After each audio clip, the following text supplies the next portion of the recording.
والصلاة والسلام على عباده الذين اصطفى خصوصا على أفضلهم وخاتم النبيين محمد الأمين وعلى آله وصحبه أجمعين. أما بعد فقد قال الله تبارك وتعالى كما ورد في سورة الأعراف: أعوذ بالله من الشيطان الرجيم بسم الله الرحمن الرحيم. فوسوس لهما الشيطان ليبدي لهما ما وري عنهما من سوآتهما وقال ما نهاكما ربكما عن هذه الشجرة إلا أن تكونا ملكين أو تكونا من الخالدين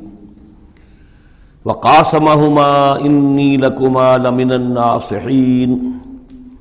فدلاهما بغرور فلما ذاقا الشجرة بدت لهما سوآتهما وطفقا يخصفان عليهما من ورق الجنة وناداهما ربهما ألم أنهكما عن تلكما الشجرة وأقل لكما إن الشيطان لكما عدو مبين قالا ربنا ظلمنا أنفسنا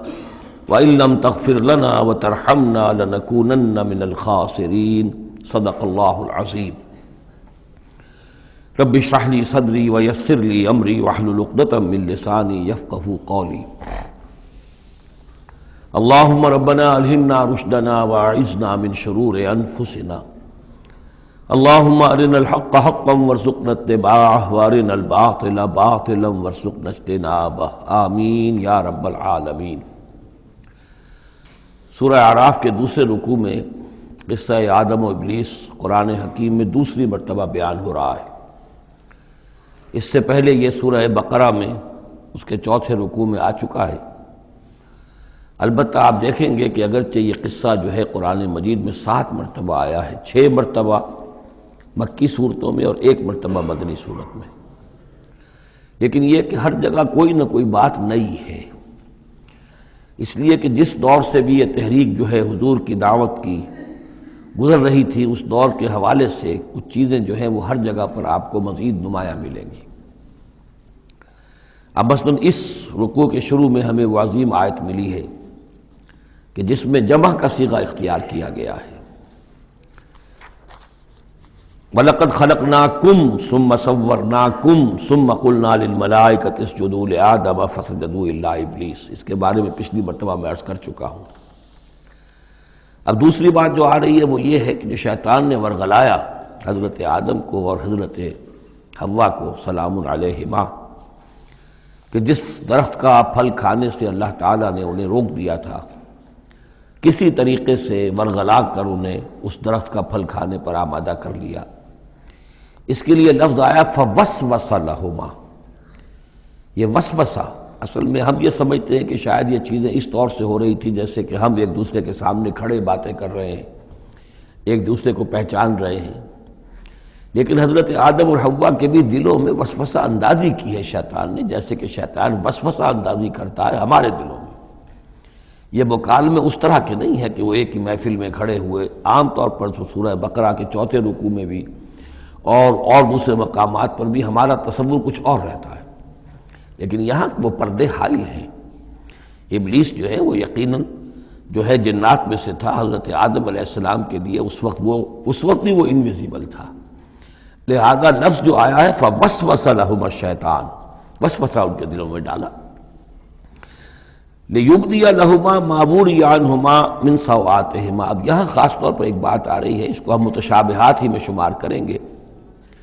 یہاں ایک خاص اثر ظاہر کیا جا رہا ہے کہ وہ شجر ممنوع تھا، اس کا پھل کھانے کا ایک نتیجہ برآمد ہوا، اور وہ یہ ہوا کہ حضرت آدم اور حوا پر ان کی شرمگاہیں جو ہیں وہ نمایاں ہو گئیں.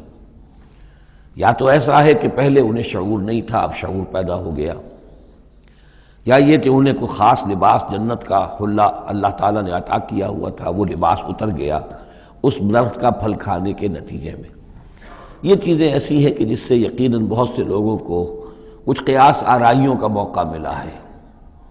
بعض لوگوں کے نزدیک یہ نیکی اور بدی کی تمیز کا درخت ہے اصل میں، کہ جس کو کھاتے ہی نیکی اور بدی کی تمیز پیدا ہو جاتی ہے. بعض حضرات کا خیال یہ ہے کہ یہ اصل میں پہلا سیکشول ایکٹ ہے آدم اور حوا کے مابین، جس کو اس سے تعبیر کیا گیا ہے۔ یہ مختلف آراء ہیں، مختلف جو ہیں اس میں قیاسات ہیں، لیکن صحیح بات شکل یہی ہے کہ اس کے ضمن میں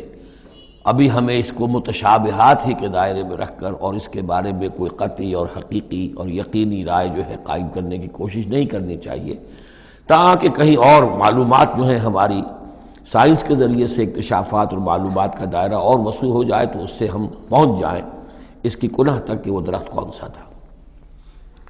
لیکن یہاں ظاہر کیا گیا ہے کہ شیطان نے جو وسوسہ اندازی کی ان کے دلوں میں وہ یہ تھی، فوسوس لهما الشیطان لیبدی لهما ما وري عنهما من سوآتهما وقال ما نهاكما ربكما عن هذه الشجرة، اور اس نے کہا، یہ وسوسہ اندازی کی کہ نہیں روکا ہے آپ دونوں کو آپ کے رب نے اس درخت سے، الا ان تکونا ملکین، مگر یہ کہ کہیں آپ نہ ہو جائیں فرشتے نہ بن جائیں، او تکونا من الخالدین، یا ہو جائیں آپ ہمیشہ ہمیش رہنے والے۔ اب اس میں سیدھی سی بات یہ ہے کہ فرشتوں کو تو جھکایا گیا حضرت آدم کے سامنے، تو فرشتہ بن جانا کون سی بہت بڑی بات تھی، لیکن یہ ہے کہ انسان بسا اوقات اپنی اصل حقیقت کو، اصل مقام کو بھول جاتا ہے، نسیان ہو جاتا ہے، اور یہ بات گویا کہ شیطان کے وسوسہ اندازی سے ان کے ذہن میں پیدا ہوئی، یا یہ کہ آپ ہمیشہ ہمیش رہیں اور آپ پر موت طاری نہ ہو۔ وَقَاسَمَهُمَا إِنِّي لَكُمَا لَمِنَ النَّاصِحِينَ، اور انہوں نے قسمیں کھا کھا کر اس نے یقین دلایا میں آپ کے لیے بہت یعنی مخلص ہوں، اور جو رائے دے رہا ہوں وہ بہت صحیح ہے۔ فَدَلَّاهُمَا بِغُرُورٍ، تو دھوکہ دے کر انہیں، جس کو ہم کہتے ہیں مائل کر ہی لیا، شیشے میں اتار ہی لیا۔ فَلَمَّا ذَاقَا الشَّجَرَةَ، تو جب ان دونوں نے چکھ لیا اس درخت کے پھل کو، بَدَتْ لَهُمَا سَوْآتُهُمَا، ظاہر ہو گئی ان پر ان کی شرمگاہیں۔ وَاتَّفِقَا يَخْصِفَانِ عَلَيْهِمَا مِنْ وَرَقِ الْجَنَّةِ، اور وہ اب لگے درخت کے جو جنت کے پتوں کو گانٹھ کر اپنے لیے لباس بنانے کے لیے، تفقا یخصفان، گانٹھنے لگے، جوڑنے لگے کہ جو جنت کے پتے تھے ان کو سی کر آپس میں اپنی سطر جو ہے سطر پوشی کریں اور اپنی شرمگاہوں کو ڈھانپیں۔ وَنَادَاهُمَا رَبُّهُمَا، اور اب پکارا انہیں ان کے پروردگار نے، أَلَمْ أَنْهَكُمَا، کیا میں نے منع نہیں کیا تھا تمہیں، أَن تِلْكُمَا الشَّجَرَةَ، اس درخت سے، وَأَقُلْ لَكُمَا، اور میں نے کیا کہا نہیں تھا تم سے، إِنَّ الشَّيْطَانَ لَكُمَا عَدُوٌّ مُّبِينٌ، کہ شیطان تم دونوں کے لیے بڑا کھلا دشمن ہے۔ قَالَا رَبَّنَا ظَلَمْنَا أَنفُسَنَا، تو ان دونوں نے کہا کہ اے رب ہمارے، ہم نے اپنے اوپر ظلم کیا، زیادتی کی، ہم اپنی غلطی کا اعتراف کرتے ہیں۔ وَإِن لَّمْ تَغْفِرْ لَنَا وَتَرْحَمْنَا لَنَكُونَنَّ مِنَ الْخَاسِرِينَ، اور اگر تو نے ہمیں معاف نہ فرما دیا اور ہم پر رحم نہ فرمایا تو ہم تو تباہ ہونے والوں میں ہو جائیں گے۔ یہاں ایک بات اور نوٹ کر لیجئے، ایک تو یہ کہ یہاں کہیں بھی ایسا اشارہ نہیں ہے کہ ابلیس نے یہ وسوسہ ابتداءً حضرت حوا کے دل میں کیا۔ عام طور پر ہمارے ہاں جو کہانیاں مشہور ہیں وہ یہ ہے کہ حوا جو ہے ذریعہ بنی ہے حضرت آدم کو بھی گمراہ کرنے کا، کوئی اشارہ نہ سورہ بقرہ میں اس کا ہے نہ یہاں ہے، بلکہ جمع کوئی جو تثنیہ کا صیغہ ہے مسلسل چل رہا ہے، ان دونوں کے لیے معاملہ ہے، بیک وقت ہے۔ تو یہ اصل میں جو عیسائی دنیا میں تصور پیدا ہوا ہے کہ عورت فی نفسہ ہی برائی کی مظہر ہے، ایو سے ایول، ایو حوا اور ایول بری شے، یعنی عورت فی نفسہ ہی برائی کی جڑ ہے۔ چونکہ ان کے ہاں رہبانیت پیدا ہوئی، شادی نہ کرنا جو ہے وہ گویا کہ اعلیٰ روحانی زندگی کے لیے شرط قرار پایا، عورت سے قرب اور تعلق جو ہے وہ بڑی گھٹیا بات، دنیا داری کی زندگی، حیوانی زندگی قرار پائی۔ تو یہ تصورات قرآن میں کہیں نہیں ہیں،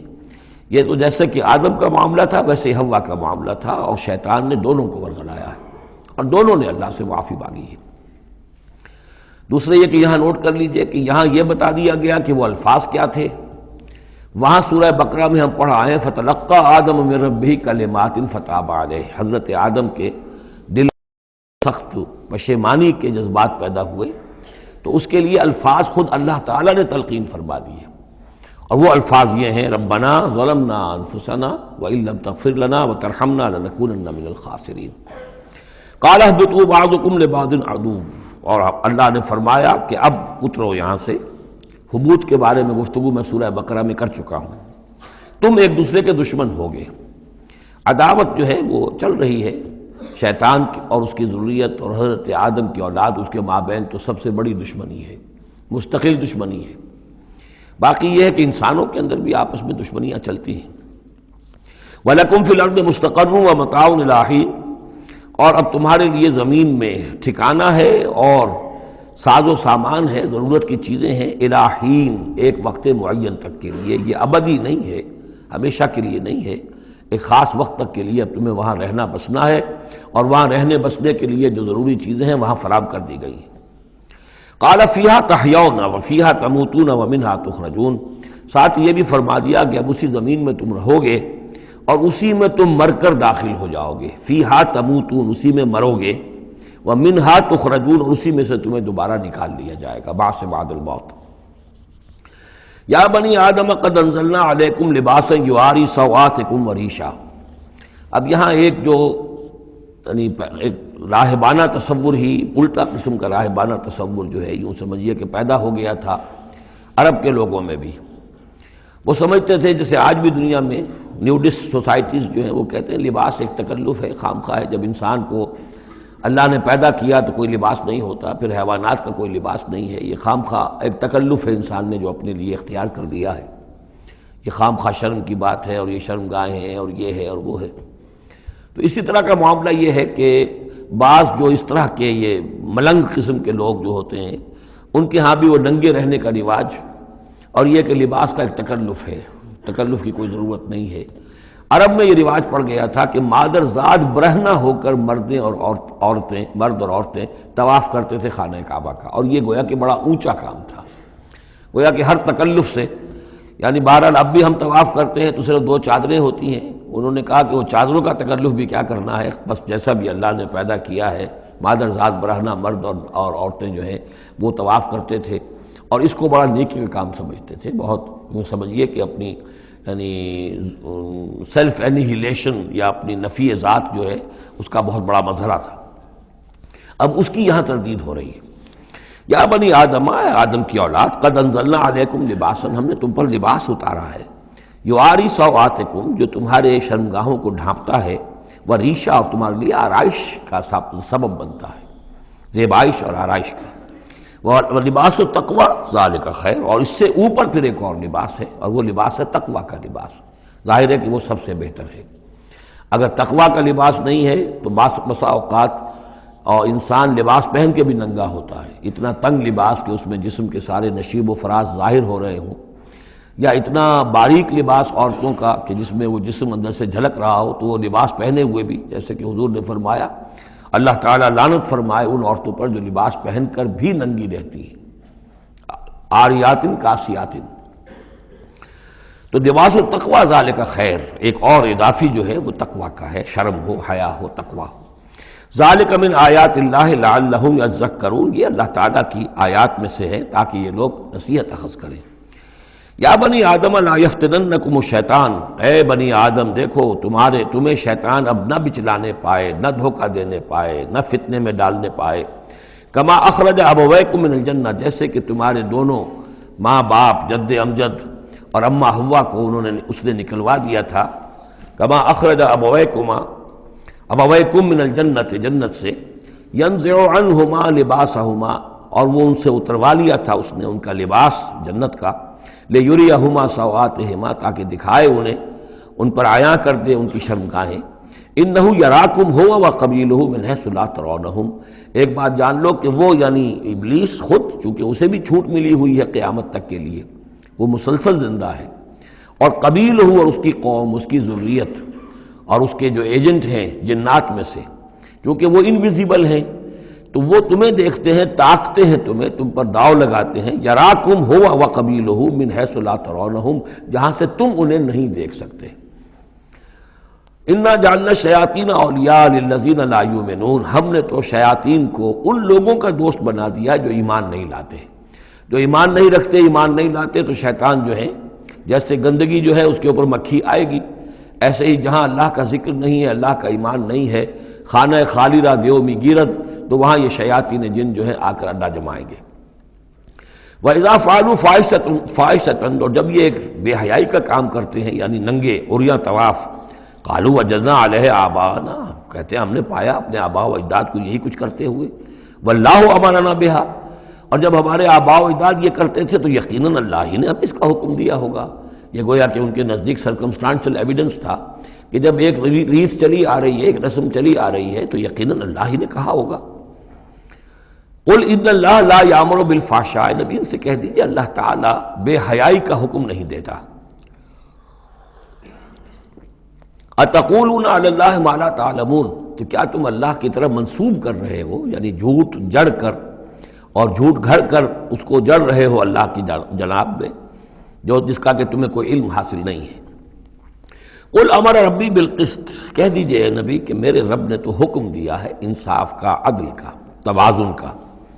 وَأَقِيمُوا وُجُوهَكُمْ عِنْدَ كُلِّ مَسْجِدٍ، اور اپنے رخ سیدھے کر لیا کرو ہر نماز کے وقت۔ مسجد جو ہے یہ اس میں ظرف ہے، اور ظرف زمان بھی ظرف مکان بھی۔ مسجد سجدے کی جگہ بھی مسجد ہے،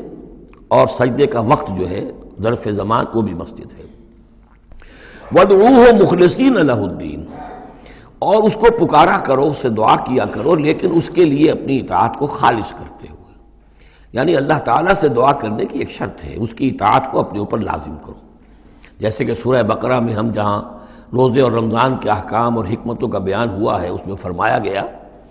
وَإِذَا سَأَلَكَ عِبَادِي عَنِّي فَإِنِّي قَرِيبٌ أُجِيبُ دَعْوَةَ الدَّاعِ إِذَا دَعَانِ فَلْيَسْتَجِيبُوا لِي،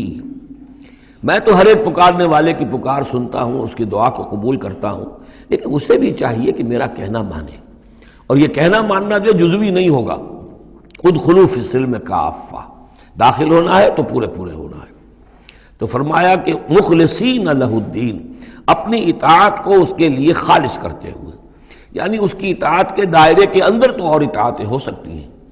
والدین کا حکم آپ مان لیجئے جس میں کہ اللہ کی معصیت نہ ہو، اساتذہ کا حکم، حکام کا حکم جس میں اللہ تعالیٰ کے کسی حکم کی نفی نہ ہو رہی ہو، وہ ساری اطاعتیں اپنی جگہ پر ہوں گی، لیکن لا طاعۃ لمخلوق فی معصیت الخالق، مخلوق میں سے کسی کی اطاعت نہیں کی جائے گی جس میں خالق کی معصیت لازم آ رہی ہو۔ وَادْعُوهُ مُخْلِصِينَ لَهُ الدِّينَ كَمَا بَدَأَكُمْ تَعُودُونَ، جیسے اس نے تمہیں پہلے پیدا کیا تھا اسی طرح تمہارا اعادہ ہو جائے گا، تم دوبارہ بھی پیدا ہو جاؤ گے۔ فَرِيقًا هَدَىٰ، ایک گروہ وہ ہے کہ جس کو اللہ نے ہدایت دے دی ہے، وَفَرِيقًا حَقَّ عَلَيْهِمُ الضَّلَالَةُ، اور ایک گروہ وہ ہے کہ جس کے اوپر گمراہی مسلط ہو چکی ہے، جس کے حق میں گمراہی ثابت ہو چکی ہے، یعنی ان کی روش کی وجہ سے، ان کی ضد، ان کی ہٹ دھرمی، ان کے تعصب، ان کے حسد، ان کے تکبر کی وجہ سے اب وہ مستحق ہو چکے ہیں۔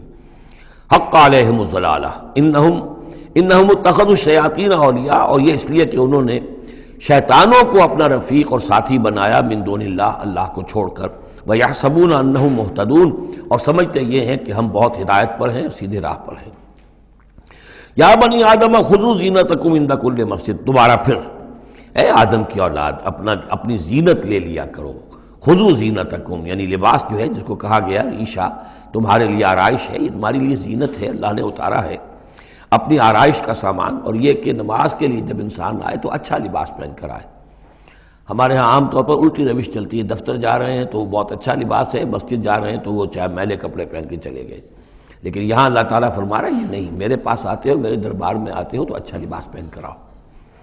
یا بنی آدم خذوا زینتکم عند کل مسجد وکلوا واشربوا ولا تسرفوا، اور کھاؤ پیو اور اسراف نہ کرو۔ جو کچھ چیزیں ہم نے بنائی ہیں وہ بہرحال اس لیے بنائی ہیں کہ بنی آدم جو ہے ان کی خوراک کے کام آئے، جو اچھی چیزیں ہیں۔ انہ لا یحب المسرفین، ہاں وہ اسراف کرنے والوں کو پسند نہیں کرتا، ضائع کرنا، ضرورت سے زیادہ خرچ کرنا، یہ چیزیں جو ہیں یہ اللہ تعالیٰ کو پسند نہیں ہیں۔ اب یہاں پھر اسی رہبانیت کی نفی ہو رہی ہے کہ جس میں سمجھا یہ جاتا ہے کہ اچھا کھانا پینا ہی برا ہے، کاہے کو پہنا جائے، بہت موٹا جھوٹا ہی کھانا چاہیے۔ اچھے کھانے پینے کا مطلب تو یہ کہ نفس پرستی ہو رہی ہے۔ اچھا پہننا جو ہے کیا ضروری ہے، موٹا جھوٹا پہن کے گزارا ہو جائے گا۔ اس معاملے میں سمجھ لیجئے کہ دو حالات میں صورت مختلف ہو جاتی ہے۔ اگر تو دین اللہ کا مغلوب ہے تو پہلا فرض آپ کا یہ ہے کہ اللہ کے دین کے غلبے کی جد و جہد کریں، بیشتر وقت بیشتر صلاحیتیں اس میں لگائیں۔ ظاہر بات ہے اچھا کھا ہی نہیں سکتے، اچھا پہن ہی نہیں سکتے، یہ اس کا منطقی نتیجہ ہو جائے گا۔ یہ اس لیے نہیں کہ رہبانیت کی وجہ سے نہیں کر رہے، اس وجہ سے کہ ممکن ہی نہیں۔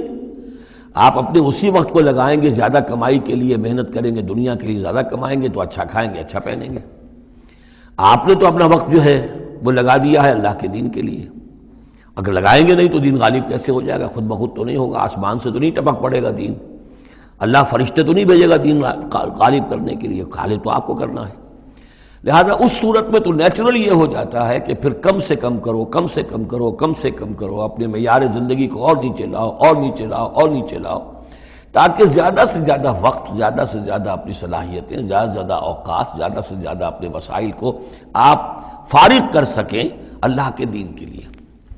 لیکن اس حالت میں یہ جو ہوتا ہے یہ کسی رہبانیت کی وجہ سے نہیں ہے، جیسے کہ صحابہ کرام نے سختیاں جھیلی، بھوک برداشت کی، گھر بار چھوڑے، لیکن وہ کسی رہبانیت کے نظریے کے تحت نہیں تھے، وہ ایک مثبت جہادی نظریہ ہے، جد و جہد، انقلابی جد و جہد۔ اور اس انقلابی جد و جہد میں تو دنیا میں جو بھی کوئی آئی ہے پارٹی، ریولوشنری پارٹی، اسے یہ سختیاں جھیلنی پڑی ہیں، چاہے وہ کمیونسٹ ہو یا کوئی اور ہو۔ انقلاب تو اس کے بغیر آتا ہی نہیں ہے۔ البتہ اگر دین غالب ہو گیا، قائم ہے، اب گویا کہ جو ریاست ہے، اسلامی ریاست ہے، نظام خلافت ہے، اب آگے دین کو پھیلانا اور عام کرنا اور مزید اس کے غلبے کی جد و جہد کی توسیع جو ہے یہ ریاست کے ذمے آ گئی۔ ریاست جو بھی اپنے شہریوں کے اوپر اس کے لیے بوجھ ڈالتی ہے، جو ٹیکس ڈالتی ہے، یا جو بھی والنٹیئرز مانگتی ہے، یہ لڑائی جو ہے ڈرافٹنگ کرتی ہے، وہ ٹھیک ہے، اس کے مطابق اگر اسے چاہیے 10,000 آدمی نکل آئے، باقی کی طرف سے یہ فرض کفایہ ادا ہو گیا۔ ریاست کے قائم ہونے کی شکل میں صورتحال بدل جاتی ہے۔ اب آپ اپنے گھر میں رہیں، جو وقت آپ کے پاس ہے آپ اچھا کمائیں، اچھا کھائیں، اچھا پہنیں، کوئی حرج نہیں، آپ اپنے بچوں کو بھی اچھا کھلائیں، حلال سے کمائیں، اچھا کھلائیں۔ کوئی اسی طریقے سے کوئی آپ کو علمی کوئی آپ کا پرسوٹس ہیں، ایکیڈیمک پرسوٹس ہیں، ان میں لگے، یا یہ کہ اگر آپ نوافل میں لگنا چاہتے ہیں نفل پڑھیں اور اس کے ترقی جو ہے، اپنی روحانی ترقی جو ہے وہ تقرب بالنوافل کے ذریعے سے کرتے چلے جائیں۔ تو یہ تینوں راستے جو ہیں انسان کے لیے کھلے ہوں گے، کب؟ جبکہ دین غالب ہو۔ اس بنیادی بات کو انہیں لوگوں نے سمجھا ہے، اس لیے وہ رہتے ہیں کنفیوژن میں۔ صاحب اولاد کا بھی حق ہے، صاحب بیویوں کا بھی حق ہے، اس کا بھی حق تو سب کا ہے، لیکن یہ کہ وہ جو صحابہ کرام کو یاد نہیں تھا کہ ان کے بھی حقوق ہیں، یا ان کا دین اور تھا، ہمارا دین اور ہے، یا حضور کو پتہ نہیں تھا کہ میری ازواج مطہرات کے بھی دین ہے، ان کا بھی کیا بھی حق ہے۔ انہوں نے ذرا اپنے نفقے کے اندر اضافے کا مطالبہ کیا تو گویا کہ ایلا کا معاملہ کر لیا، گویا کہ طلاق کی دھمکی دے دی۔ یہ کیوں ہوا؟ کیا ان کے جو خاندان والے تھے ان کا حق نہیں تھا؟ ان کو وہ چھوڑ کر آ گئے مکے میں اور بھیڑیوں کے حوالے کر کے آ گئے، گویا کہ قریش کے سرداروں کے حوالے ان کے رحم و کرم پر چھوڑ کر آ گئے نا مدینے، جن کو ہجرت کا حکم ملا ہے۔ یہ ساری چیزیں دن میں یہ ہے، دو شکلیں مختلف۔ ایک ہے دین مغلوب ہے تو پہلا فرض ہے یہ کہ دین کو غالب کرنے کی جد و جہد کرو، ایک جماعتی زندگی کے اندر منسلک ہو کر تن من دھن،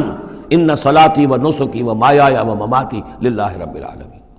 کم سے کم نکالو اپنے لیے، کم سے کم۔ اب ظاہر بات ہے اس میں تو پھر کم سے کم پر ہی گزارا کرنا ہوگا، صرف سبسسٹنس لیول جس کو کہا جائے، اپنے آپ کو برقرار رکھنے کے لیے، تاکہ جسم اور جان کا رشتہ تعلق جو ہے برقرار رہے، کام کر سکے آدمی۔ ہاں جب دین غالب ہو جائے اب مسئلہ بالکل مختلف ہو گیا ہے، اب ریاست ہے اور ریاست نے اپنی فوجیں بھی رکھی ہوئی ہیں، جو بھی ذرائع ہیں، ہاں جب بھی ضرورت ہوگی وہ شہریوں کو بلائے گی، اس وقت حاضر ہونا فرض ہو جائے گا، لیکن ورنہ عام حالات میں ریاست اس فرائض کو ادا کر رہی ہے۔ مزید توسیع دعوت دین کی اور غلبہ دین کی وہ ریاست کے ذمہ ہے، اسلامی ریاست ہے، نظام خلافت ہے۔ اب آپ جو ہے انڈیویجولز کی حیثیت سے اپنے کاروبار میں لگ جائیں، یا کوئی شخص اپنی روحانی ترقی میں لگ جائے، کوئی شخص یہ کہ دولت زیادہ سے زیادہ کمائے اور وہ اس کو ثواب کے کاموں میں صرف کرے، کوئی شخص جو ہے کسی سائنس میں، کسی اور شعبے میں اسے علمی دلچسپی ہو جائے، تحقیق کے کاموں میں، سارے راستے کھلے ہوں گے۔ اس صورت میں اچھا کھانا، اچھا پہننا کوئی حرام شے نہیں، تو جبکہ رہبانیت اس حالت میں بھی اس کے لیے کوئی گنجائش نہیں چھوڑتی، تو یہاں اس کی نفی کی جا رہی ہے، اس رہبانیت کے نظریے کی۔ قل من حرم زینت اللہ التی اخرج لعبادہ، کہیے ان سے پوچھئے کس نے حرام کی ہے وہ زینت جو اللہ نے نکالی ہے اپنے بندوں کے لیے، والطیبات من الرزق، اور کس نے حرام کیے ہیں پاکیزہ کھانے کی چیزیں۔ قل ہی للذین آمنوا فی الحیات الدنیا، کہہ دیجئے یہ تمام چیزیں دنیا کی زندگی میں بھی اللہ تعالیٰ نے تو اہل ایمان ہی کے لیے بنائی ہیں، خالصتاً یوم القیامہ، ہاں دنیا میں وہ کفار کو بھی دے رہا ہے، تم بھی کھا پی لو برت لو یہاں پہ جو کچھ کرنا ہے، اس لیے کہ آخرت میں تمہارا کوئی حصہ نہیں ہے، البتہ آخرت میں جا کر یہ تمام اچھی چیزیں خالصتاً یوم القیامہ، قیامت کے دن تو یہ خالصتاً جو ہے اللہ کے اہل ایمان بندوں کے لیے ہو جائیں گی، پھر کافر کو کوئی شے نہیں ملے گی۔ کذالک نفصل الآیات، اس طرح ہم اپنی آیات کی وضاحت کرتے ہیں، لقومی یعلمون، ان لوگوں کے لیے جو علم رکھتے ہو یا جو علم حقیقی حاصل کرنا چاہیں۔ قل انما حرم ربی الفواحش ما ظہر منہا وما بطن، کہہ دیجئے کہ میرے رب نے تو حرام قرار دیا ہے بے حیائی کی باتوں کو، خواہ وہ اعلانیہ ہوں اور خواہ چھپی ہوئی ہوں، بے حیائی خواہ چھپی ہوئی ہوں، وہ بھی اللہ تعالیٰ کو پسند نہیں ہے، وہ بھی حرام ہے۔ والاسم، اور گناہ کو حرام کیا ہے، والبغی، اور ناحق زیادتی کرنا کسی دوسرے پر بغیر الحق، وان تشرکوا باللہ ما لم ينزل بہ سلطانا، اور اس کو حرام ٹھہرایا ہے کہ تم اللہ کے ساتھ شریک ٹھہراؤ کسی ایسی چیز کو جس کے لیے اس نے کوئی سند نہیں اتاری ہے، وان تقولوا علی اللہ ما لا تعلمون، اور حرام قرار دیا اس بات کو کہ تم اللہ کی طرف منسوب کرو وہ چیزیں کہ جو تم نہیں جانتے، جس کے لیے تمہارے پاس کوئی علم نہیں ہے۔ وَلِكُلِّ أُمَّةٍ أَجَلٌ، ہر قوم کے لیے، ہر امت کے لیے ایک وقت معین ہے، یعنی جب بھی کبھی کوئی رسول ہم بھیجتے رہے ہیں تو ایک مدت ہوتی ہے، اس وقت تک اس کو مہلت ہوتی ہے قوم کو کہ وہ رسول کی دعوت سے استفادہ کر لے اور اپنے دلوں کو، اپنے باطن کو منور کر لے، صحیح راستے پر آ جائے، اس سے پہلے عذاب نہیں آئے گا۔ خواہ یہ کہ اہل ایمان تو چاہیں گے کہ جھٹپٹ عذاب آئے، اس لیے بہرحال مسلمان اہل ایمان وہ بھی انسان ہوتے تھے، چکی کے دو پاٹوں کے درمیان پس رہے تھے تو کبھی کبھی خیال آ جاتا تھا کہ اب اللہ تعالیٰ کیوں انہیں اتنی ڈھیل دے رہا ہے، یا ابو جہل کو اتنی ڈھیل کیوں دے دی ہے کہ اس نے حضرت سمیہ رضی اللہ تعالیٰ عنہ کے ساتھ یہ سلوک کیا، ابو جہل کو کیوں اتنی ڈھیل دے دی ہے کہ اس نے حضرت یاسر کو شہید کر دیا رضی اللہ تعالیٰ عنہ۔ لیکن یہ خیال تمہارا اپنی جگہ ہے، ہماری حکمت اپنی ہے۔ ہماری حکمت کیا ہے کہ جب رسول ہم نے بھیجا اس قوم کے لیے ایک اجل معین کر دی، اس اجل سے پہلے عذاب آئے گا نہیں، ہاں جب وہ اجل آ جائے گی پھر وہ رکے گا نہیں، اس کے اندر اندر معاملہ انہیں طے کرنا ہے، ادھر یا ادھر۔ وَلِكُلِّ أُمَّةٍ أَجَلٌ، یہ ہم پڑھ چکے سورہ نام میں کہ اگر میرے پاس ہوتی وہ شے، میرے اختیار میں ہوتی کہ جو تم جلدی مچا رہے ہو، تو کبھی کا میرا اور تمہارے درمیان قصہ جو ہے چکایا جا چکا ہوتا۔ فَإِذَا جَاءَ أَجَلُهُمْ، لیکن جب ان کی اجل آ جائے گی، لَا يَسْتَأْخِرُونَ سَاعَةً وَلَا يَسْتَقْدِمُونَ، نہ تو وہ اس کو مؤخر کر سکیں گے ایک گھڑی بھی، اور نہ ہی اس سے کھسک سکیں گے، سرک سکیں گے آگے کی طرف۔ یا بنی آدم اما یاتینکم رسل، اب یہ وہی آیت آ گئی جو سورہ بقرہ میں بھی آئی تھی، فاما یاتینکم منی ھدی فمن تبع ھدایا فلا خوف علیہم ولا هم یحزنون والذین کفروا وکذبوا بآیاتنا اولئک اصحاب النار هم فیہا خالدون۔ یا بنی آدم اما یاتینکم رسل منکم، اے بنی آدم جب بھی تمہارے پاس آئیں گے رسول، تم ہی میں سے ہوں گے، تم میں سے تمہاری قوم کے لوگ ہوں گے، یقصون علیکم آیاتی، جو تمہیں میری آیات سنائیں گے، فمن اتقی واصلح، تو جو بھی تقوی کی روش اختیار کرے گا اور اصلاح کر لے گا اور نیکی کی روش اختیار کرے گا، فلا خوف علیہم ولا هم یحزنون، ان کے لیے نہ کوئی خوف ہوگا اور نہ وہ کسی حزن سے دوچار ہوں گے۔ والذین کذبوا بآیاتنا واستکبروا عنہا، اور جو ہماری آیات کو جھٹلائیں گے اور تکبر کی بنا پر انہیں رد کر دیں گے، استکبروا عنہا، استکبار کی بنیاد پر، تکبر کی بنیاد پر رد کر دیں گے، اولئک اصحاب النار هم فیہا خالدون، وہ جہنمی ہوں گے اور رہیں گے ہمیشہ ہمیش۔ فمن اظلم ممن افتری علی اللہ کذبا وکذب بآیاتہ، پھر وہ اس شخص سے بڑھ کر ظالم اور کون ہوگا جو اللہ کی طرف کوئی غلط بات منسوب کرے، افترا کرے اللہ کی طرف، اور یا اللہ کی آیات کو جھٹلائے، یہ دونوں ہم وزن ہیں۔ اولئک ینالہم نصیبہم من الکتاب، ان کو جو بھی دنیا میں رزق وغیرہ کا معاملہ ہے وہ تو ان کو مل جائے گا، یہاں دنیا میں تو ہم نے یہ سورہ بنی اسرائیل میں مضمون آئے گا، اب کوئی شخص کفر کرے اللہ فوراً اس کی روزی روک لے اور ایک دن کے اندر اندر وہ یہ بھوک سے مر جائے، ایسا نہیں ہے۔ جو ہم نے یہاں پہ ان کے لیے لکھا ہوا ہے جو رزق ہے اس دنیا کے اندر، وہ تو انہیں ملتا رہے گا، وہ رکتا نہیں ہے، انہیں اپنے اس نصیب میں سے حصہ مل جائے گا۔ حتیٰ اذا جاءتہم رسلنا، ہاں پھر جب ہمارے فرشتادے، ہمارے بھیجے ہوئے فرشتے ان کے پاس آ جائیں گے، یتوفونہم، ان کو قبض کرنے کے لیے، قالوا این ما کنتم تدعون من دون اللہ، تو وہ کہیں گے کہاں ہیں وہ جن کو آپ پکارا کرتے تھے اللہ کے سوا، جن کو ڈنڈوت کرتے تھے اور جن کے سامنے متھے ٹیکتے تھے اور جن سے دعائیں کرتے تھے اور گڑ گڑاتے تھے۔ قالوا ضلوا عنا، وہ کہیں گے وہ سب گم ہو گئے، ہوا ہو گئے، ہم سے سب جاتے رہے۔ ضلوا عنا وشہدوا علی انفسہم انہم کانوا کافرین، اور وہ خود اپنے خلاف یہ گواہی دیں گے کہ واقعتاً ہم تھے ناشکرے، ہم نے کفر کی روش اختیار کی۔ قالت خلوا فی امم قد خلت من قبلکم من الجن والانس، کہا جائے گا کہ اچھا داخل ہو جاؤ ان امتوں میں جو تم سے پہلے گزر چکی ہیں جنوں اور انسانوں میں سے، نار میں، آگ میں، یعنی ایک ایک قوم کا حساب ہوتا جائے گا اور وہ جہنم کے اندر جھونکے جاتے رہیں گے۔ پہلی نسل گئی، پھر اس کے بعد دوسری آئی، دوسری گئی، تیسری آئی۔ اب ان میں ایک مکالمہ ہوگا۔ ظاہر بات ہے جو پہلے گئے تھے وہ تھے بزرگ، بڑے تھے، لیڈر تھے، یا یہ کہ وہ پچھلی نسل تھی جنہوں نے بدعات شروع کی تھیں، خرافات کا آغاز کیا تھا۔ یہ بعد میں آنے والے ان پر لعنت کریں گے کہ تم نے ہمیں مروایا، تمہاری وجہ سے ہم بھی برباد ہو کر یہاں آئے ہیں، تو تمہیں دوہرا عذاب ملنا چاہیے۔ لیکن یہ کہ وہاں وہ کہیں گے کہ نہیں، ہم جیسے ہم گمراہ تھے ویسے انہوں نے تمہیں گمراہ کیا، تو یہ مکالمہ ہوگا۔ اور یہ نوٹ کر لیجئے، یہ جو میں نے عرض کیا تھا کہ اس سورہ مبارکہ میں ایام اللہ جو ہے یہ اس کا مین تھیم ہے۔ تو ایام اللہ کو یوں سمجھیے کہ ایک تو انسانی تخلیق کے اعتبار سے، ایک تو وہ ازل ہے جبکہ آدم کی تخلیق ہوئی، قصہ آدم و ابلیس ہوا، یہاں سے تو ہمارا وہ وقت جو ہے وہ شروع ہوتا ہے، اور جنت اور دوزخ میں پہنچ کر گویا کہ وہ ایک دور ختم ہوتا ہے، وہ آخری بات ہے۔ یہ ہے انتہا اور ابتدا۔ اس کے مابین ہے کہ جو انبیاء آئے، رسول آئے، ان کی داستانیں ہیں، ان کے حالات ہیں، ان کے واقعات ہیں، قوم نوح اور قوم ہود اور قوم صالح۔ تو یہ یہاں پر ایسا کیا گیا کہ پہلے وہ تخلیق کا مرحلہ آدم کا، اور وہ قصہ آدم و ابلیس آ گیا اول۔ اب جو جہنم کا اور جنت کا تذکرہ آ رہا ہے اور ان کی آپس کی گفتگویں ہوں گی، اور کچھ لوگ ایسے بھی ہوں گے نہ جو جہنم میں ابھی گئے ہوں گے، نہ جنت میں داخلہ ملا ہوگا، درمیان میں کہیں ہوں گے، صاحب اعراف ہوں گے، اصحاب اعراف، تو ان کا مکالمہ آ رہا ہے۔ یہ دونوں بگننگ اور اینڈ دکھا کر اور پھر سلسلہ شروع ہوگا انبیاء کرام اور رسولوں کے حالات کا۔ قالت خلوا فی امم قد خلت من قبلکم، داخل ہو جاؤ انہی قوموں میں، انہی نسلوں میں جو تم سے پہلے داخل ہو چکی ہیں، من الجن والانس فی النار، جنات بھی اور انسان بھی آگ میں۔ کلما دخلت امت لعنت اختہا، جب بھی کوئی امت داخل ہوگی تو وہ دوسری امت کو لعنت کرے گی، حتی اذا ادارکوا فیہا جمیعا، اور جب وہ سب کے سب اس میں گر چکیں گی، تمام کی تمام نسلیں اور امتیں، قالت اخراہم لاولاہم، تو بعد میں آنے والی کہے گی پہلی نسل سے، ربنا ہؤلاء اضلونا، اے اللہ ان بدبختوں نے ہمیں گمراہ کیا تھا۔ دنیا میں تو کہتے تھے کہ ہمارے آباء و اجداد ہیں، ہمارے اسلاف ہیں، ان کی ریتیں ہیں، ان کی روایتیں ہیں، ان کی چیزیں ہیں، کیسے چھیڑ دیں۔ لیکن یہاں پر کیا ہوگا؟ ربنا ہؤلاء اضلونا، ان لوگوں نے ہمیں برباد کیا، انہوں نے ہمیں گمراہ کیا، فآتہم عذابا ضعفا من النار، تو انہیں تو دگنا عذاب دے آگ میں سے۔ قال لکل ضعف، اللہ فرمائے گا نہیں، سب کے لیے دگنا ہے، جیسے یہ نے تم کو گمراہ کر کے آئے تھے، تم بھی اپنے بعد والوں کو گمراہ کر کے آئے ہو۔ تو یہ تو گویا کہ سلسلہ چل رہا ہے۔ تو اس لیے یہ کہ وہ تو ہر ایک کو سوچنا چاہیے تھا کہ اپنی عقل سے کام لیتا، ہم نے تمہیں عقل دی تھی، شعور دیا تھا، کیوں تم تقلید اعمیٰ کے اندر مبتلا رہے؟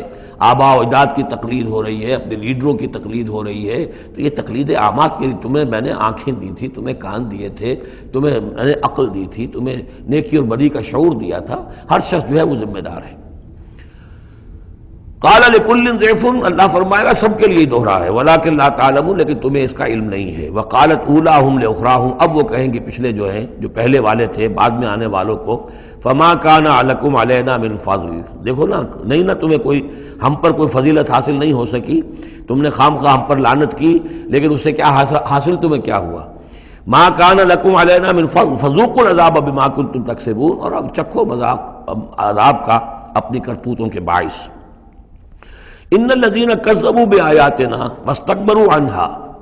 یقیناً وہ لوگ جنہوں نے ہماری آیات کو جھٹلایا اور استکبار پھر عنہا،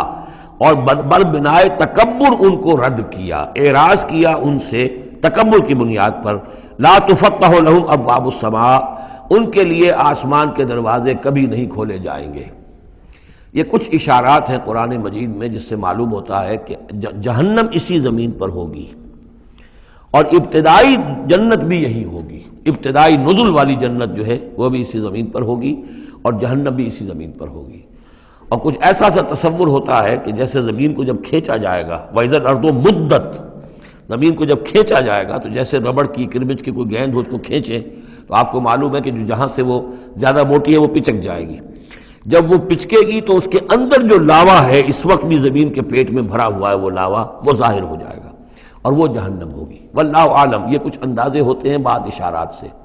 اس لیے کہ فیصلہ جو ہے میدان حشر یہی ہے۔ احادیث میں میدان عرفات جو ہے اسی کو کھول دیا جائے گا، وسیع کر دیا جائے گا، اور اسی یہیں پر حشر ہونا ہے۔ وَجَاءَ رَبُّكَ وَالْمَلَكُ صَفًّا صَفًّا، اور پروردگار بھی شان اجلال کے ساتھ نزول فرمائیں گے اور فرشتے آئیں گے فوج در فوج،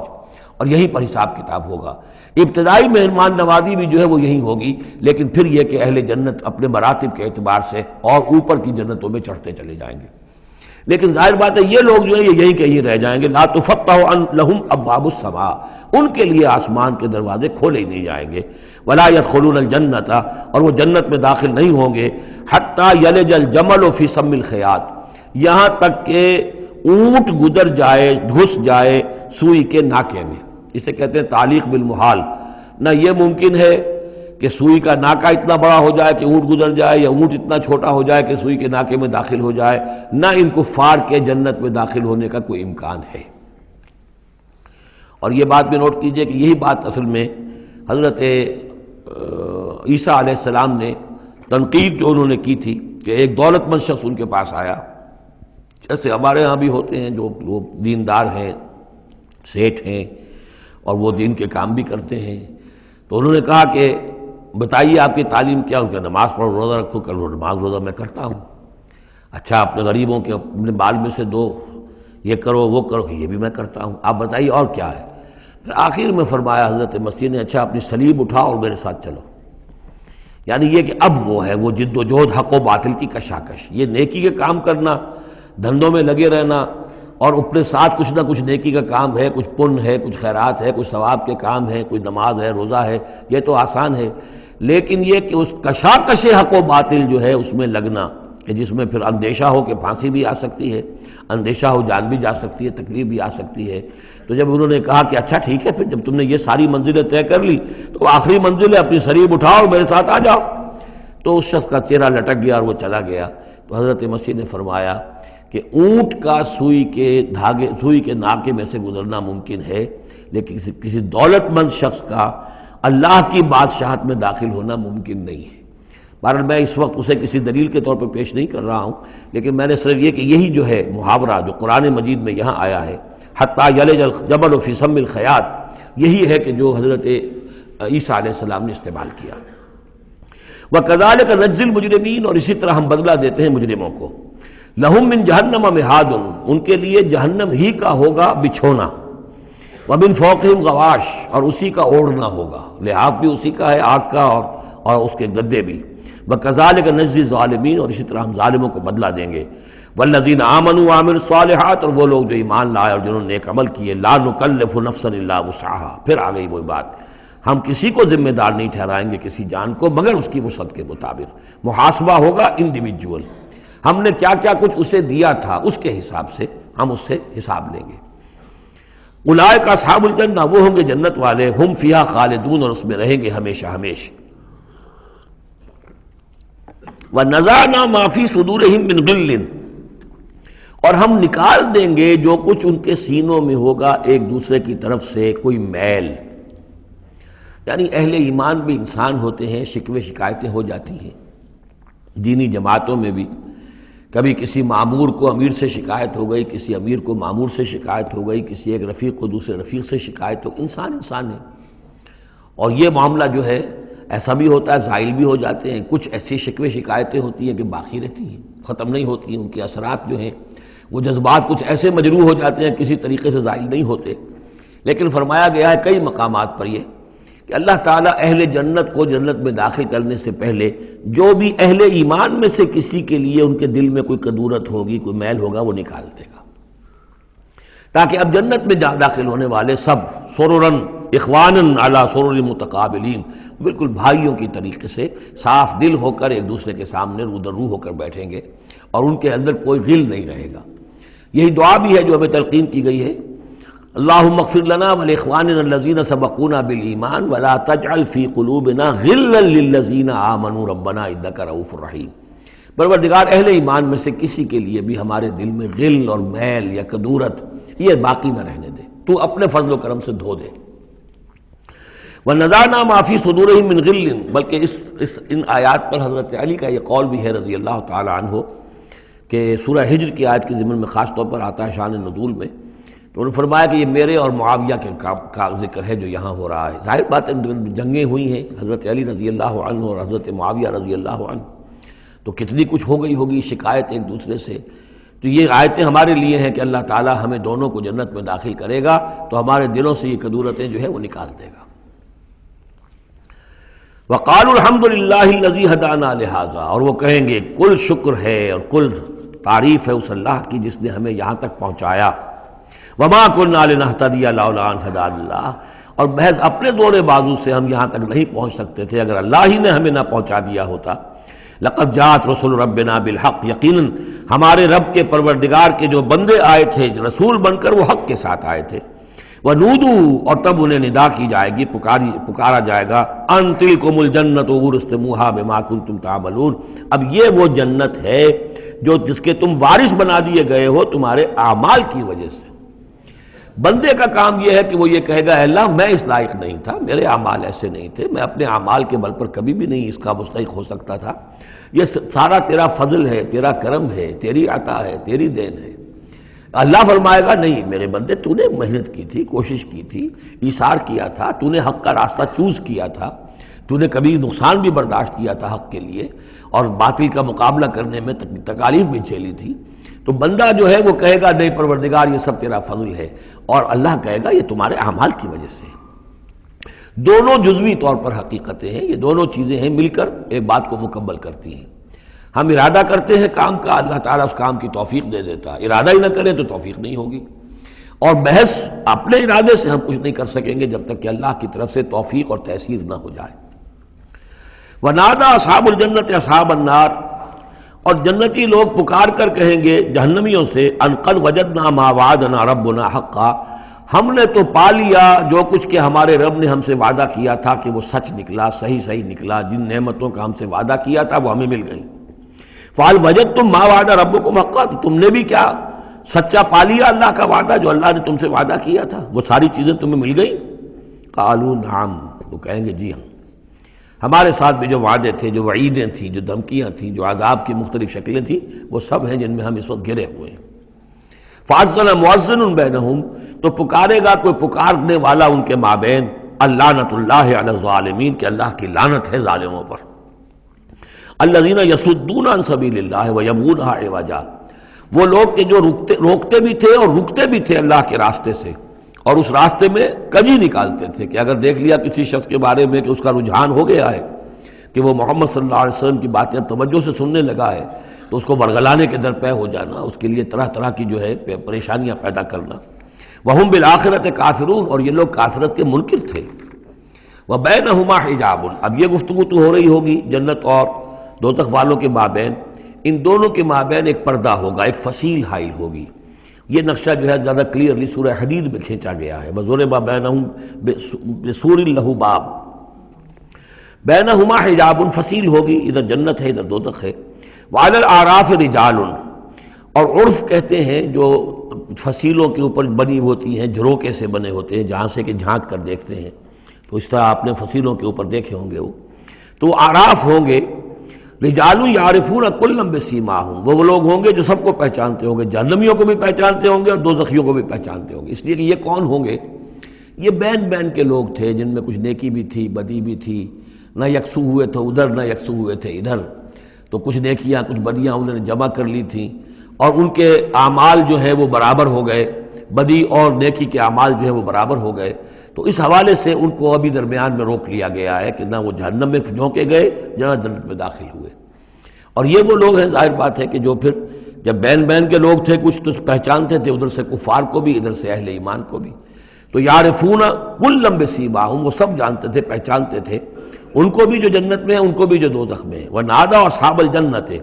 اب وہ پکاریں گے جنت والوں کو، ان سلام علیکم، سلام ہو آپ پر، سلامتی ہے آپ پر، لم يدخلوها، وہ اس میں ابھی داخل نہیں ہوئے، وہم یطمعون، اور اس کی بڑی طمع ہوگی کاش کہ اللہ ہمیں بھی جلدی سے داخل کر دے۔ وَإِذَا صُرِفَتْ أَبْصَارُهُمْ تِلْقَاءَ أَصْحَابِ النَّارِ، اور جب ان کے ذرا چہرے جو ہے پھیر دیے جائیں گے، ان کی نگاہیں جو ہیں وہ ادھر پھیر دی جائیں گی کہ ذرا آپ جہنمیوں کو بھی مشاہدہ کر لو۔ وَإِذَا صُرِفَتْ أَبْصَارُهُمْ تِلْقَاءَ أَصْحَابِ النَّارِ قَالُوا رَبَّنَا لَا تَجْعَلْنَا مَعَ الْقَوْمِ الظَّالِمِينَ۔ اس وقت وہ کہیں گے پروردگار ہمیں ان ظالموں کے ساتھ شامل نہ کر دیجو، کیونکہ ابھی بین ہے، بین الخوف والرجا، تو انہیں امید بھی ہے، یطمعون بھی ہے، لیکن اندیشہ بھی ہے، تو یہ کہ بیچ میں چونکہ لٹکے ہوئے ہیں اس لیے ادھر دیکھتے ہیں تو انہیں سلام کرتے ہیں، اور یہ کہ دل میں ان کے امنگیں جاگ جاتی ہیں، تمنائیں جاگ جاتی ہیں کہ اللہ ہمیں بھی ان کے ساتھ شامل کر دے، اور ادھر دیکھتے ہیں تو کہتے ہیں ربنا لا تجعلنا مع القوم الظالمین۔ ونادى اصحاب الاعراف رجالا يعرفونهم بسیماہم، اور اب یہ اہل جہنم میں سے ان لوگوں کو جنہیں یہ پہچانتے ہوں گے ان کے چہروں سے، ان کی نشانیوں سے، ان کو پکاریں گے، قالوا ما اغنى عنكم جمعكم وما كنتم تستكبرون، کچھ کام نہ آیا تمہاری جمعیت، تمہارے پرے، تمہاری فوجیں، تمہارے حاشیہ نشین، یہ کہاں گئے؟ اور جو کچھ تم تکبر کیا کرتے تھے، اکڑتے تھے، اے ابو جہل کیا بنا تیرا، اور اے ولید بن مغیرہ تیرا کیا ہوا؟ اہؤلاء الذین اقسمتم لا ینالهم اللہ برحمت، کیا وہ لوگ اب جنت والوں میں وہاں پہ آپ کو فقراء بھی نظر آئیں گے، وہاں بلال بھی نظر آئے گا، وہاں صہیب رومی بھی ہوں گے، وہاں یاسر بھی ہوں گے، یہ لوگ تھے نا جن کے بارے میں تم کہتے تھے ان کو کیسے اللہ تعالیٰ کسی رحمت سے نواز سکتا ہے، یہ تو ہمارے کمی کاری گھٹیا طبقے کے لوگ ہیں، اللہ نے ہمیں دولت دی ہے، حیثیت دی ہے، وجاہت دی ہے، ہمیں طاقت دی ہے، عزت دی ہے، یہ جو لوگ ہیں گرے پڑے ان کو اللہ تعالیٰ کیسے نواز دے گا؟ تو وہ کہیں گے اس وقت ان کا جو رنج اور غم ہے اس کو بڑھانے کے لیے، اہؤلاء الذین اقسمتم لا ینالهم اللہ برحمت ادخلوا الجنۃ لا خوف علیکم ولا انتم تحزنون، ان سے تو کہہ دیا گیا داخل ہو جاؤ جنت کے اندر، نہ تم پر کوئی خوف ہے اور نہ تم کسی حزن سے دوچار ہوگے۔ ونادى اصحاب النار اصحاب الجنہ، اور اب پکاریں گے جہنم والے جنت والوں کو، ان افیضوا علینا من الماء، کہ کچھ تو بہا دو ہماری طرف پانی جو اللہ نے تمہیں دے رکھا ہے، او مما رزقکم اللہ، اور جو کچھ اللہ نے تمہیں رزق دیا ہے کچھ وہاں سے ہماری طرف بھی، اے خاصہ برندان چمن کچھ تو ادھر بھی، مما رزقکم اللہ، قالوا ان اللہ حرمہما علی الکافرین، وہ جواب دیں گے اہل جنت کہ شاید ہم تو دینا بھی چاہتے، ہماری شرافت سے تو یہ بعید تھا کہ ہم کورا جواب تمہیں دے دیتے، لیکن کیا کریں اللہ نے حرام کر دی ہے یہ چیزیں کافروں پر، ہمارے ہاتھ بندھے ہوئے ہیں، ہم یہ نعمتیں اب تمہاری طرف نہیں بھیج سکتے۔ ان اللہ حرمہما علی الکافرین، انہیں حرام کر دیا ہے اس پانی کو بھی اور یہ جو بھی ہمیں رزق اللہ نے نوازا ہے۔ الذین اتخذوا دینہم لہوا ولعبا، وہ لوگ کہ جنہوں نے اپنے دین کو کھیل کود بنا لیا، تماشا اور دل بہلانے کا اور ہنسی اور ٹھٹا بنا دیا ہے، وغرتہم الحیات الدنیا، اور انہیں دنیا کی زندگی نے دھوکے میں مبتلا کر دیا ہے۔ فالیوم ننساہم کما نسوا لقاء یومہم ھذا، تو آج کے دن ہم بھی انہیں نظر انداز کر دیں گے۔ یہ نسیان ایک تو ہوتا ہے بھول جانا، اور ایک ہوتا ہے جان بوجھ کے نظر انداز کر دینا، یہ بھی نسی کے معنی میں یہ عربی زبان میں موجود ہے۔ الیوم ننسا، آج ہم بھی انہیں بھلا دیں گے، کیا مطلب بھلا دیں گے؟ یعنی نظر انداز کر دیں گے، کما نسوا لقاء یوم ھذا، جیسے کہ انہوں نے آج کے اس دن کی ملاقات کو بھلائے رکھا تھا یا نظر انداز کر دیا تھا۔ وما كانوا بآیاتنا یجحدون، اور وہ جو ہماری آیات کا انکار کرتے رہے تھے۔ وَلَقَدْ جِئْنَاهُمْ بِكِتَابٍ، اور ہم تو ان کے پاس لے آئے تھے ایک کتاب، فَصَّلْنَاهُ عَلَىٰ عِلْمٍ، جس کی ہم نے پوری تفصیل بیان کر دی تھی علم کے ساتھ، ہدی وَرَحْمَةً لِقَوْمٍ یُؤْمِنُونَ، اور وہ ہدایت بھی تھی اور رحمت بھی تھی ان لوگوں کے لیے جو ایمان لانے والے تھے۔ هَلْ يَنظُرُونَ إِلَّا تَأْوِيلَهُ، یہ کس چیز کا انتظار کر رہے ہیں؟ یعنی آیات عذاب جو قرآن مجید میں آ رہی ہیں ان کے عملی ظہور کا انتظار کر رہے ہیں، یہ انتظار کر رہے ہیں کہ واقعتاً یہ سیلاب کا بند جو ہے وہ ٹوٹ ہی جائے، اور واقعتاً ان کے اوپر جو سیلاب کا دھارا ہے عذاب کا وہ آ جائے۔ هل ينظرون الا تاویلہ، اس انجام کی فکر کر رہے ہیں، اس کا انتظار کر رہے ہیں۔ یوم یاتی تاویلہ، جس دن کہ اس کا مصداق ظاہر ہو جائے گا۔ یقول الذین نسوہ من قبل، تو کہیں گے وہی لوگ جنہوں نے اسے بھلا دیا تھا، پہلے نظر انداز کر دیا تھا، قد جاءت رسل ربنا بالحق، اس وقت وہ کہیں گے کہ یقیناً ہمارے پروردگار کے جو رسول آئے تھے، پیغامبر آئے تھے، وہ حق کے ساتھ آئے تھے۔ فہل لنا من شفعاء، تو ہے کوئی ہمارے لیے سفارش کرنے والے؟ ہل لنا من شفعاء فیشفعوا لنا، کہ وہ ہمارے لیے شفاعت کریں، سفارش کریں۔ اور نردو، یا یہ کوئی ایسی شکل پیدا کر دیں کہ ہمیں لوٹا دیا جائے، ہمیں دوبارہ دنیا میں بھیج دیا جائے، فنعمل غیر الذی کنا نعمل، تاکہ پھر ہم عمل کریں اس کے برعکس کے جو ہم کرتے رہے تھے۔ قد خسروا انفسهم، نہیں اب اس کا کوئی امکان نہیں، اب تو وہ اپنے آپ کو ہلاک کر چکے، برباد ہو چکے۔ وضل عنہم ما كانوا یفترون، اور جو افتراء وہ کرتے رہے تھے وہ ان کے ہاتھوں سے گم ہو گیا، ہاتھوں کے طوطے اڑ گئے۔ ان ربکم اللہ الذی خلق السماوات والارض فی ستۃ ایام، جان لو تمہارا پروردگار وہ اللہ ہے جس نے پیدا کیے آسمان اور زمین 6 دنوں میں۔ ثم استوى علی العرش، پھر متمکن ہوا ہے عرش پر۔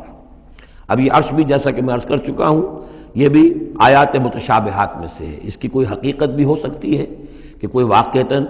مجسم کوئی شے ہو، کوئی چیز ہو فی الواقع کسی جگہ پر ہو، اور یہ بھی ہو سکتا ہے کہ اس سے مراد محض استعارہ ہو، واللہ عالم۔ عالم غیب کی یہ ساری خبریں جو ہیں، یہ میں نے جیسا کہ عرض کیا یہ مستقل طور پر یہ تو آیات متشابہات ہی میں رہیں گی، یہ تو عالم آخرت میں داخل ہونے کے بعد ہی اس کے حقائق منکشف ہوں گے۔ البتہ جو سائنٹیفک فنومینا وغیرہ ہیں ان کے بارے میں تدریجاً بعض آیات متشابہات جو ہیں وہ اب محکمات کی شکل اختیار کر چکی ہیں، بعد اور کر لیں گی، واللہ عالم۔ یغشی اللیل النہار، وہ ڈھانپ دیتا ہے رات کو دن پر، یا رات کو ڈھانپ دیتا ہے دن سے۔ یطلبہ حثیثا، اور وہ اس کے پیچھے لگا ہوا آتا، دوڑتا ہوا، دن رات کے پیچھے رات دن کے پیچھے۔ والشمس والقمر، اور سورج کو پیدا کیا اس نے اور چاند کو، والنجوم، اور ستاروں کو، مسخرات بامرہ، اور یہ سب کے سب اس کے حکم سے اپنے اپنے کاموں میں لگے ہوئے ہیں، مسخر ہیں، جو بھی قاعدہ قانون ہے اس کی اطاعت کر رہے ہیں۔ الا لہ الخلق والامر، آگاہ ہو جاؤ اسی کے لیے ہے خلق اور اسی کے لیے ہے امر۔ یہ آیت جو ہے اس کے 2 مفہوم ذہن میں رکھیے، ایک جو ہے جو بہت سادہ ہے، سطحی مفہوم ہے، وہ بھی درست ہے کہ ایک ہے تخلیق اور ایک ہے پھر اللہ کا حکم۔ کائنات اس نے بنائی اور اب اس کا حکم ہے یہ کرو یہ نہ کرو، یہ اوامر ہے، یہ نواہی ہے، یہ شریعت ہے۔ لیکن اس کا ایک گہرا مفہوم بھی ہے کہ اصل میں کریشن جو ہے اس کائنات میں 2 سطح پر ہوئی ہے، ایک عالم امر ہے، ایک عالم خلق ہے۔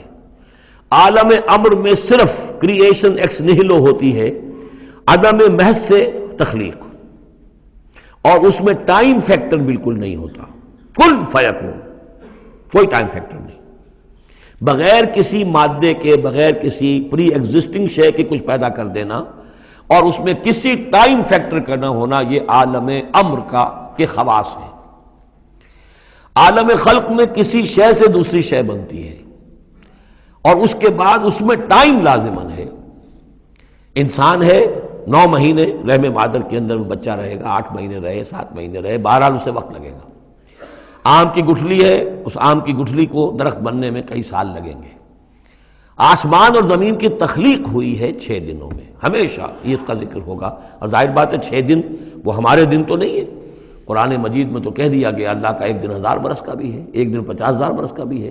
یہ ملینمز بھی ہو سکتے ہیں۔ تو اللہ تعالیٰ نے بنایا ہے آسمان اور زمین کو 6 دنوں میں، تاحال یہ 6 دن ہمارے لیے یہ بھی آیات متشابہات میں سے ہے، لیکن میں سمجھتا ہوں کہ 6 دن اور 7 آسمان یہ تو زیادہ دیر نہیں گزرے گی کہ انشاءاللہ ان کی حقیقت منکشف ہو جائے گی سائنس کی مزید اکتشافات کے ذریعے سے، اور یہ آیات متشابہات کے دائرے سے نکل کر آیات محکمات میں آ جائیں گی۔ لیکن یہ کہ اصل بات جو ہے وہ یہ ہے کہ خلق اور امر، اب امر، عالم امر سے متعلق نوٹ کر لیجئے صرف 3 چیزیں ہیں، ارواح انسانی، روحم من امرنا، یسألونک عن الروح قل الروح من امر ربی، ملائکہ عالم امر کی شے ہیں اور وحی عالم امر کی شے ہے۔ 3 چیزیں ہیں جن کا تعلق عالم امر سے ہے، لہذا فرشتے کے یہاں سے لے کے اور 7ویں آسمان تک جانے میں کوئی ٹائم نہیں لگ سکتا۔ اسی طرح روح انسانی بھی یہاں سے لے کر 7ویں آسمان تک جا سکتی ہے بغیر کسی وقت کے۔ روح انسانی کا بھی وہی معاملہ ہے جو فرشتے کا ہے، اس لیے کہ یہ عالم امر کی چیزیں ہیں، اور عالم امر میں ٹائم فیکٹر سرے سے ہے ہی نہیں، کن فیکون۔ البتہ عالم خلق کے اندر وقت لگتا ہے، سفر ہوتا ہے تو سفر میں وقت لگے گا، تخلیق ہوئی ہے تو اس میں وقت لگا، تو یہ ہے اس کا ایک گہرا مفہوم۔ لیکن بہرحال یہاں پر اب دیکھیے یہ قرآن مجید کا اعجاز ہے، ایسے الفاظ استعمال کرتا ہے کہ عرب کا ایک بدو اس پر سے گزر جائے گا تو اس کو بھی کوئی پیچیدگی نہیں ہوگی۔ الا لہ الخلق والامر، اسی نے پیدا کیا، اسی کا حق ہے کہ حکم دے، بات صاف ہو گئی اور صحیح ہے، کوئی غلط بات تو نہیں ہے۔ وہ اپنی ذہنی سطح کے مطابق اس نے اس سے لے لیا، ہدایت پا لی، مطمئن ہو گیا، چل پڑا۔ لیکن یہ کہ کوئی شخص فلسفی ہے، حکیم ہے، دانا ہے، وہ غور کرتا ہے، وہ دیکھتا ہے امر کا لفظ قرآن میں کہاں کہاں آیا ہے، کس معنی میں آیا ہے، کس کس جگہ پر آیا ہے، ان کو جوڑتا ہے، جوڑ کر نتیجے نکالتا ہے، تو معلوم ہوتا ہے کہ یہ تو دو بالکل ڈسٹنکٹ عالم ہیں ایک دوسرے سے، عالم خلق، عالم امر، اس کے قوانین جو علیحدہ ہیں، نوامیس علیحدہ ہیں، ان کے ضابطے علیحدہ ہیں۔ تبارک اللہ رب العالمین، بہت بابرکت ہے اللہ جو کہ تمام جہانوں کا رب ہے۔ ادعوا ربکم تضرعا وخفیا، پکارتے رہا کرو اپنے رب کو گڑ گڑاتے ہوئے، عاجزی کے ساتھ اور خاموشی سے، چپکے چپکے۔ بڑی بلند آواز سے دعا مانگنا پسندیدہ نہیں ہے۔ انہ لا یحب المعتدین، یقیناً وہ حد سے گزرنے والوں کو پسند نہیں کرتا۔ ولا تفسدوا فی الارض بعد اصلاحها، اور دیکھو زمین میں اس کی اصلاح کے بعد فساد نہ مچاؤ۔ وادعوہ خوفا وطمعا، اور اللہ کو پکارا کرو خوف کے ساتھ اور طمع کے ساتھ۔ یہ دوسرا ہو گیا، یہ دو کمپوننٹس ہوئے۔ اللہ کو جب پکارو تو پہلی دو ڈائمنشنز کیا ہیں کہ پکارو گڑ گڑاتے ہوئے اور چپکے چپکے دل میں، اور دو مزید ڈائمنشنز کیا ہیں، خوف و طمع۔ اللہ کے ساتھ تمہارا معاملہ رہنا چاہیے بین بین، خوف بھی رہے کہ اللہ پکڑ نہ لے، اللہ سزا نہ دے دے، اور اللہ کی مغفرت، اللہ کی رحمت کی امید بھی رہے۔ ما بین الخوف والرجا، رجا امید، خوف خوف، خوف کے درمیان، تو خوف و طمع، اللہ کو جب بھی پکارو ان دونوں کے بین بین ہو کر تمہاری کیفیت قلبی اور روحانی ہونی چاہیے۔ ان رحمت اللہ قریب من المحسنین، یقیناً اللہ تعالیٰ کی رحمت جو ہے وہ اہل احسان بندوں کے بہت ہی قریب ہے، بہت نزدیک ہے۔ وَهُوَ الَّذِي يُرْسِلُ الرِّيَاحَ بُشْرًا بَيْنَ يَدَيْ رَحْمَتِهِ، اور وہی ہے جو بھیجتا ہے ہوائیں بشارت دیتی ہوئی اس کی رحمت کے آگے آگے، یعنی بارش جب آنی ہوتی ہے تو اس سے آگے آگے ٹھنڈی ہوا کے جھونکے آتے ہیں، یہ گویا کہ بشارت لے کے آ رہی ہے کہ بارش آنے والی ہے۔ اب آپ اندازہ کیجئے کہ جہاں بے آب و گیاہ زمین پڑی ہے اور لوگ منتظر ہیں، آسمان کو دیکھ رہے ہیں، اے اللہ ہماری تو ساری محنت جو ہے جا رہی ہے، بیج ضائع ہو رہا ہے، پروردگار اب اگر ذرا ٹھنڈی ہوا کا جھونکا آیا ہے تو یہ ان کے لیے بشارت ہوتی ہے کہ اب اس ٹھنڈی ہوا کے جھونکے کے پیچھے باران رحمت بھی آیا چاہتا ہے۔ یرسل الریاح بشرا بین یدی رحمتہ حتی اذا اقلت سحابا ثقالا، یہاں تک کہ جب وہ ہوائیں اٹھا لاتی ہیں بڑے بڑے بھاری اور بادل، اب یہ بادلوں میں کتنے کتنے ٹن پانی ہوتا ہوگا جو آ رہا ہے زمین پر گرتا ہے، اس کا کوئی حساب کتاب کیا جائے کتنے بھاری بادل ہیں یہ، لیکن یہ ہوائیں ان کو لیے پھر رہی ہیں، روئی کے گالوں کی طرح اڑائے پھر رہی ہیں۔ سقناہ لبلد میت، تو ہم اس کو ہانک دیتے ہیں اس پانی کو ایک مردہ زمین کی طرف، بے آب و گیا وادی کی طرف۔ فانزلنا بہ الماء، ہم ان بادلوں کو ہانک دیتے ہیں، وہ جو ہے ہانک کر لے جاتی ہیں ایک ایسی زمین کی طرف کہ جو مردہ ہے، بے آب و گیا ہے۔ فانزلنا بہ الماء، پھر ہم اس پر پانی برساتے ہیں۔ فاخرجنا بہ من کل الثمرات، اور پھر ہم اس سے زمین میں سے ہر طرح کے میوے نکال دیتے ہیں۔ اور کچھ نہیں تو گھاس ہی ہو گئی، چراگاہی ہو گئی، اور اگر آپ نے کچھ بیج ڈالے ہوئے تھے یا یہ کہ بیج پڑے ہوئے تھے کسی باغ کے اندر، اوپر سے گر گر کے اس کے پھلوں میں سے وہ خود بخود پھوٹیں گے، اور وہ جو اللہ تعالیٰ کی طرف سے جو ہے وہ زمین کے اپنے خزانے نکال دے گی۔ کذالک نخرج الموتیٰ، یہ ہے اصل جو تشبیہ دی گئی، اسی طرح ہم مردوں کو نکال لائیں گے زمین سے، یعنی زمین مردہ ہوتی ہے، کوئی اس کے اندر زندگی کے آثار نہیں ہوتے، کہیں کوئی وہ جو ہے کوئی بھی آپ دیکھیں کوئی ہریاول نہیں کوئی، بلکہ وہاں پہ بسا اوقات تو ایسی ویرانی ہوتی ہے کہ کوئی آپ کو چیونٹے بھی نظر نہیں آتے، کوئی حشرات الارض نظر نہیں آتے، کوئی پرندے بھی آس پاس نظر نہیں آتے، کچھ نہیں، کوئی زندگی کے آثار نہیں۔ بارش ہوتی ہے، اس کے بعد یہ کہ اب آپ کو دیکھتے ہیں چلت پھرت ہے، ایک دم جو ہے زمین جو ہے اس نے بھی ہریاول ہرا جو ہے وہ گہنا پہن لیا ہے، اس کے ہرے ہرے کپڑے سمجھیے کہ وہ دلہن جو ہے آراستہ ہو گئی ہے، اور پھر اب چرند پرند بھی آ گئے ہیں، زندگی، مگر اب زندگی ہی زندگی ہے معجزاً ساقی۔ تو اسی طریقے سے یہ زمین کے اندر پڑے ہوئے مردے جو ہوں گے یہ بھی گویا کہ بیج کے مانندے جو زمین میں پڑے ہوئے ہیں، ہمارا حکم آئے گا اور یہ پھوٹ کر نکل آئیں گے۔ کذالک نخرج الموتیٰ لعلکم تذکرون، تاکہ تم نصیحت اخذ کرو۔ والبلد الطیب یخرج نباتہ باذن ربہ، اور جو اچھی زمین ہوتی ہے زرخیز، وہ اپنے رب کے حکم سے اپنا سبزہ نکالتی ہے، اس میں سے نکلتی ہے پیداوار۔ والذی خبث، اور زمین ایسی بھی ہوتی ہے کہ جس میں روئیدگی ہے ہی نہیں، زرخیزی ہے ہی نہیں، جو خراب زمین ہے لا یخرج الا نکدا، وہ کچھ نہیں نکالتی مگر کوئی ناقص سی چیز نکال دے گی، جھاڑ جھکاڑ کچھ ہو جائیں گے۔ یہ نکھد لفظ جو پنجابی میں سرائکی میں استعمال کرتے ہیں، یہی اسی لفظ کی نکدہ، بڑی ردی شے، بڑی گھٹیا شے۔ کذالک نصرف الآیات لقوم یشکرون، اسی طریقے سے ہم اپنی آیات کو گردش میں لاتے ہیں ان لوگوں کے لیے کہ جو ان کی قدر کرنے والے ہوں۔ بارک اللہ لی ولکم فی القرآن العظیم ونفعنی وإیاکم بالآیات والذکر الحکیم۔